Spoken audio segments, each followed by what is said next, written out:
okay. So I'm doing okay with the car, and I'm that's very good. Hi, I'm Apuru. This is a 2000cc and it produces 350 Nm of torque, and this is an automatic with a DSG gearbox. So this is a top end LNK variant from of Superb.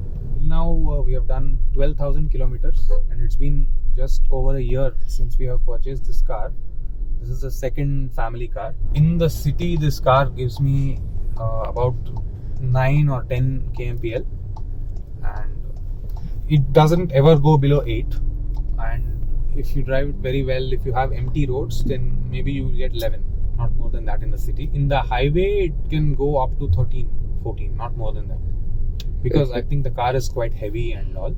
So it's a luxury car, so you really don't care that much about that, but still it gives a very decent figure. The driving pleasure when I'm buying a car of this segment for me is absolute comfort, nice pickup and easy maneuverability. Once you press the throttle, you feel so confident, so happy, and there is this little kick in the pants feel, and here near the lumbar support you feel as if you're just moving, you have this huge machine and you're riding on that, and you get a nice smooth feeling. Basically it just responds to your inputs very well.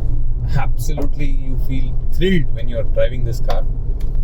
And driving pleasure for me is, I can almost say that driving the Skoda Superb equals driving pleasure for me. It is so good. DSG gearbox, unlike other transmissions like CVT or AMT, there is no lag, nothing, not even a hint of anything like a rubber band effect or anything. What about the diesel lag? Absolutely, there is no lag. Right now I have stopped. I'm in the drive mode. It's in the first gear and the RPM is at 1000 RPM.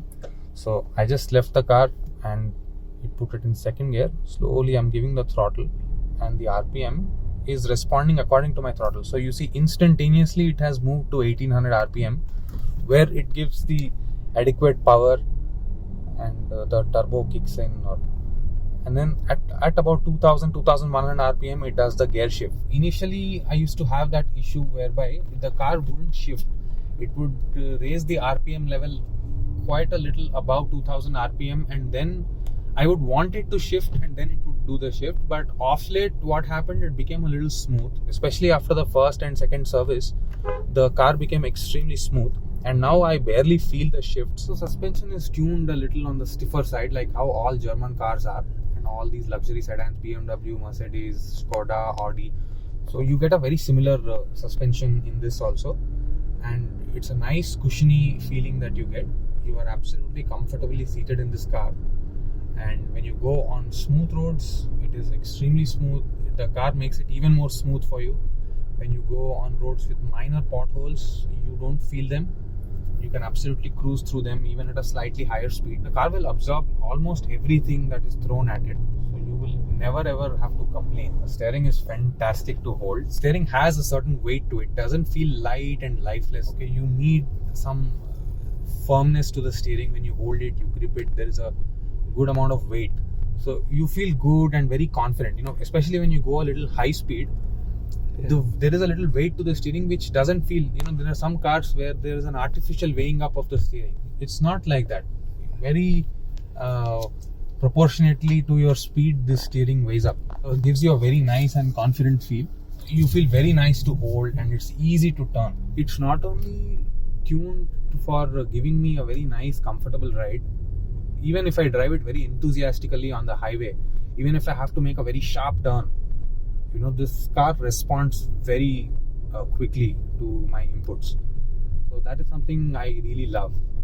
And even the ground clearance of this car is a little more than BMW 3 Series or some other cars, Mercedes and all. Very practical. Skoda has thought. In the city, if I go on some bumps, I don't have any issue. I have never seen this car scraping, the underbody of this car getting scraped by any undulations on the ground. So that way also it is very easy to handle. So if I just press the mode button here, we have eco mode. Over here it shows that I am in eco mode right now. As you can see, it's on E1. Yeah. So it's on E1 right now. So the gear shift has been very quick, if you have observed. From even before 2000 RPM, just at 1700 RPM, there you see, I am at 1100 RPM right now, and my gear is already third. And I'm going a little bit faster, fourth already. So the gear shifts are very quick, and you get quick power in a less time, and it can be very handy when you're driving in traffic.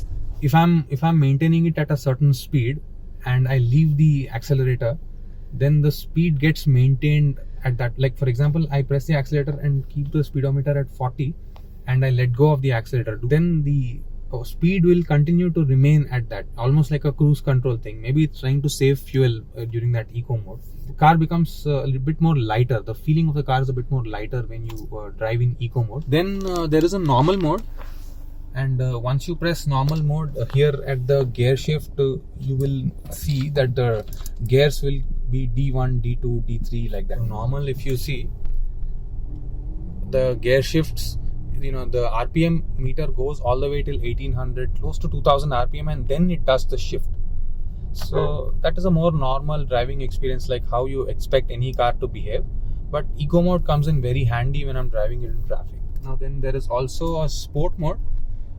Sport mode, if you really want to know the best performance, you have to go on the highway. Now as you have seen, the moment I pressed it in sport mode, you feel as if there is a little lag. If you use sport mode and drive it in the city, then you will feel as if the car is laggy. There is also an individual mode. Sometimes we might get tempted to use this. When I press the change, what I can do is I can adjust the steering. I can make the steering sporty. So when it goes a little high, it's going to weight up a little for me, or I can put it to normal. Then the kind of drive I want is a little economical. So my gear shifts will be quicker, and there is a cornering light. So when you are in sport mode, obviously the cornering light is a bit more active. The cornering light will be like sporty, and the air conditioning is normal. So air conditioning also I can put it in eco mode. So when the car is quite cool, it can just reduce the temperature and save some fuel for me. But I just chose to put it in normal. Right? So that kind of individual setting is also there. In the city, I suggest to use the eco mode. That is awesome. It does the job perfectly. We can drive this car even in the manual mode. To drive in the manual mode, I can also use the paddle shifters, which are placed here. So I change the gear. Immediately it changes to M over there, and I can downshift to 2 right now, and immediately if I want, I can upshift to 3. But there's one downside to this also. Like if I want to completely drive this in the manual mode, this car doesn't let me do that. After a certain time, it takes control of things on its own. So it's not as if you can always drive it in manual mode. After a while, it takes control of its own, especially when you're using paddle shifter. However, there is this other way also. In the Triptronic mode, I can use it. So I just put it to second gear now, and I can go to third gear now. I don't think it takes control of the car by itself in manual mode when I'm putting it in the Triptronic.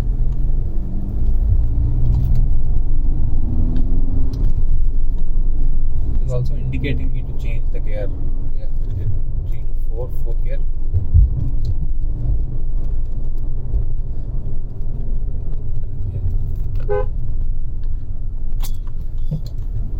But it is always better to drive this car in just the automatic mode only, because it does the gear shift pretty well by itself. My father also drives this car a lot.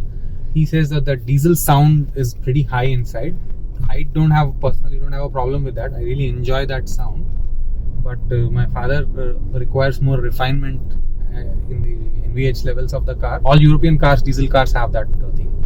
More sound. If you've liked my honest opinion about this Škoda Superb, then please do click the like button and hit the subscribe button, and do come back here for more content, more honest reviews. Thank you. Thank you so much, sir. Thank you. Thank you.